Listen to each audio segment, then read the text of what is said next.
instruction for the president to know the truth, yet there is an organization charged with that responsibility.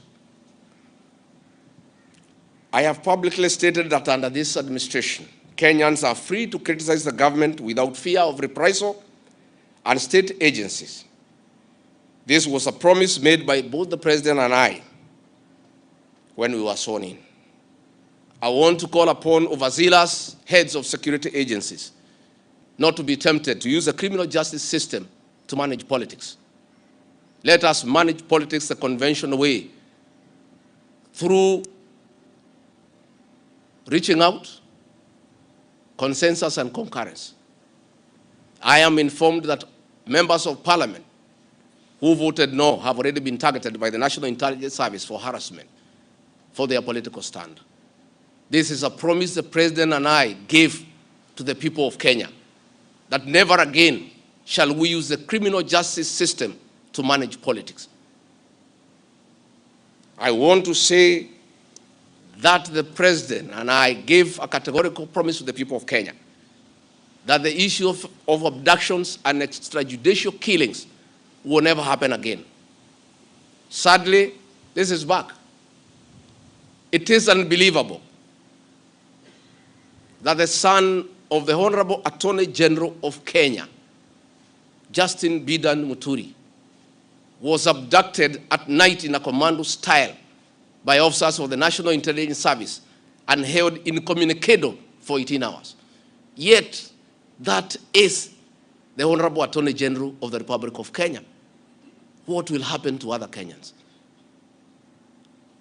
I want to ask our law enforcement agencies to dignify the president and I before the people of Kenya, and not backtrack on the promises we made to the people of Kenya, that we shall never again use the criminal justice system to manage politics.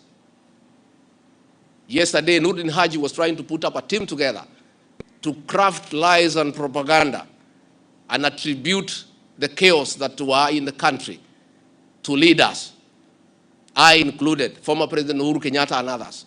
Yet it is very clear, and the president has admitted, that these protests were caused by the anger of the people of Kenya and the refusal of Finance Bill 2024. I want to call on the National Intelligence Service not to take us back to the dark old days of the Nyayo era, where you create propaganda and schemes to undermine leaders and those you don't agree with. I want to say in conclusion, this is a time for reflection and action. And we need to take immediate steps, as the president has guided, and I'm very happy, to engage the Generation Z. And I want to call that generation to tell us whom to engage, because they are leaderless, they are tribeless, they have no organizational structure, but we would like to engage the right people. There could be a temptation among some young people around us in government to pick some friends of theirs and attempt to bring them for discussion. So I want to challenge our young people and salute them for their courage and conviction and the love for their motherland to come up with a structure on how they can engage government in accordance with what President William Ruto has guided this afternoon. In view of the very wise decision by the president,